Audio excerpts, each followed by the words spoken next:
de Demain nous appartient. Tandis que les Sétois attendent plus de la part police, Aurore fait une découverte inquiétante.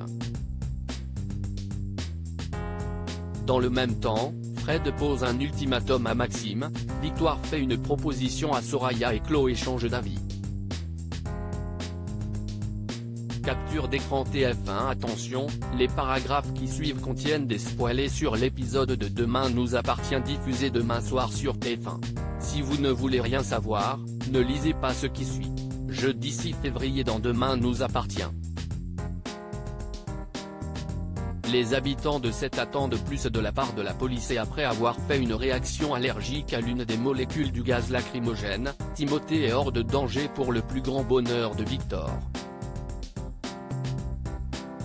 Pendant ce temps au lycée, Sandrine et Antoine constatent les dégâts. Alors qu'elle affirme qu'un psychologue va être envoyé par l'Éducation nationale pour parler aux élèves, la proviseure profite ensuite de ce moment pour féliciter Antoine pour sa bravoure. Quand elle l'interroge pour savoir comment il va en tant que parent d'élève, son adjoint confie qu'il craint une nouvelle attaque. De leur côté, Christelle et Leïla en ont marre d'avoir peur mais surtout de devenir parano dans leur vie de tous les jours. Tandis que l'assistante sociale raconte qu'une réelle menace plane sur la ville et que la police ne fait pas son travail, l'infirmière renchérit, ne comprenant pas que les enquêteurs ne soient pas encore sur une piste sérieuse.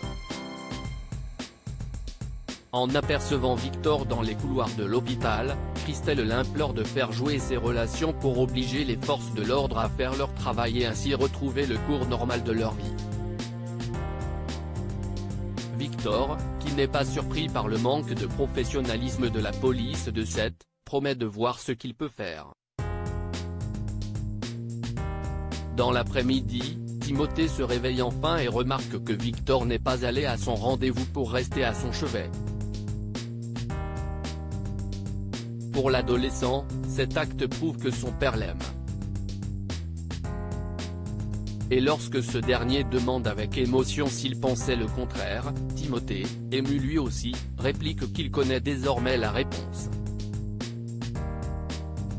Aurore fait une découverte inquiétante et après les attaques du commissariat, de l'hôpital et maintenant du lycée, Manon ne peut s'empêcher de penser que c'est leur famille qui est visée.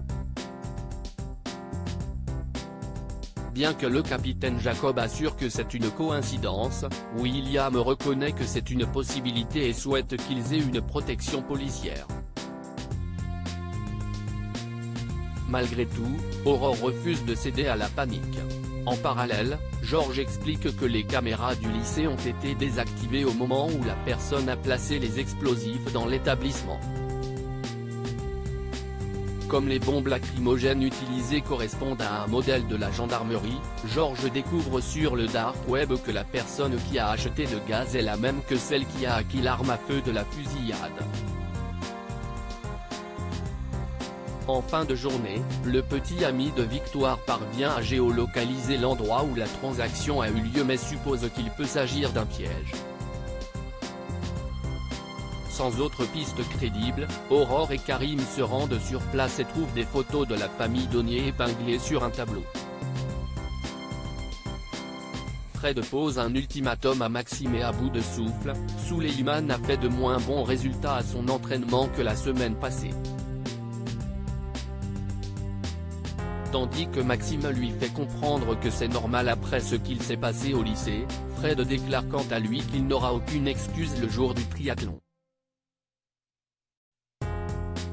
Une fois l'adolescent parti, Fred répète à Maxime que sa carrière sportive se joue maintenant et qu'il peut viser les régionales avec un programme plus poussé. Sachant Maxime déterminé à réussir, son coach lui conseille de parler à Souleymane et de lui dire qu'il ne pourra plus s'occuper de lui. Plus tard, Souleymane indique à Maxime que s'entraîner lui donne un but en ce moment puis il lui avoue être en couple avec Judith. Maxime n'y voit aucun inconvénient et Souleymane rétorque que c'est un mec bien avec lequel il est content de pouvoir s'entraîner. Au Spoon, Judith et Suleiman sont heureux de passer du temps ensemble. Le jeune homme rapporte que Maxime sait leur booster comme il le faut et ajoute qu'il fera un bon entraîneur car les hommes comme lui sont rares. Au moment où il remercie sa copine pour lui avoir présenté son frère, cette dernière l'embrasse devant tout le monde, ce qui semble gêner le fils d'Antoine. En début de soirée, Judith précise à son tour à Maxime qu'elle sort avec Suleiman avant de demander à assister à leurs entraînements. Mais Maxime exclut catégoriquement cette idée, provoquant une dispute entre eux. Victoire fait une proposition à Soraya. Soraya et Rémi sont toujours à la recherche d'un appartement. Pendant que le couple se dispute car l'infirmier n'a pas envoyé leur dossier à l'agence immobilière, Victoire leur propose de venir visiter la coloc et de s'y installer. Après avoir fait le tour des lieux, le couple est conquis et Soraya jure qu'ils ne resteront qu'un mois le temps de trouver quelque chose. Pour ne pas perdre une minute, Rémi, qui est déterminé à trouver un appartement, appelle de nombreux propriétaires sur ses heures de travail. Constatant que les biens sont déjà loués alors que les annonces viennent à peine d'être publiées, l'infirmier s'énerve. Marianne le voit faire et lui ordonne de se remettre au travail immédiatement. Mais Rémi voudrait continuer à postuler et promet en échange de faire des heures supplémentaires, ce qui n'est pas du tout du goût du docteur Delcourt.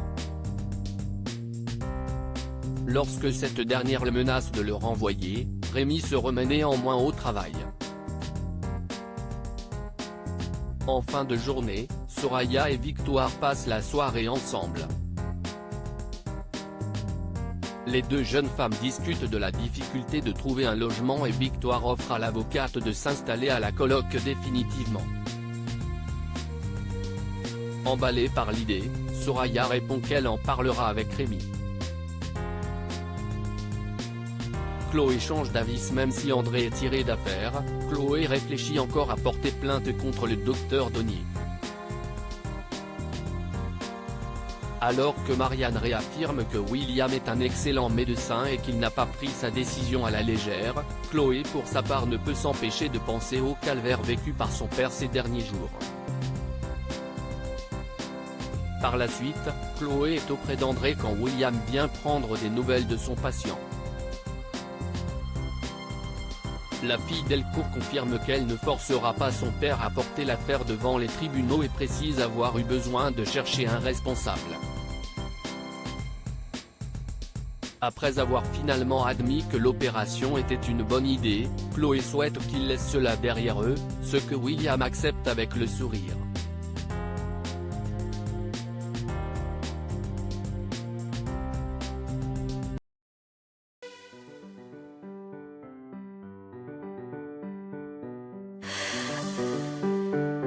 The man I love just had